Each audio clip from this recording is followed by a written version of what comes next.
This next question is about the switch that you find on the back of the power supply switch. Why do you need a power supply switch?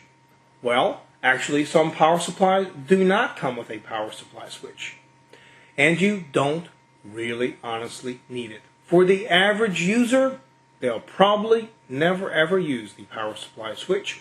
And some people might get confused with the power supply switch. Should you maybe power down your system at night and then flick off the switch?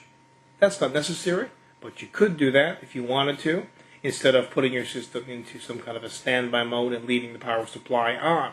I like power supplies with power supply switches because if something goes wrong, for example, if the system becomes frozen, you can kill it with the power supply switch.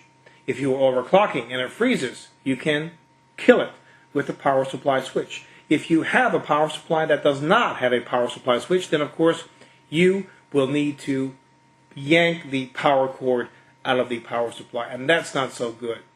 So you can get power supplies that do not have power supply switches, but I would recommend, if you're an enthusiast and if you're somebody who's building a system and overclocking and that type of thing, get a power supply with a power supply switch, because trust me, if you are tweaking and overclocking, you are going to use that power supply switch.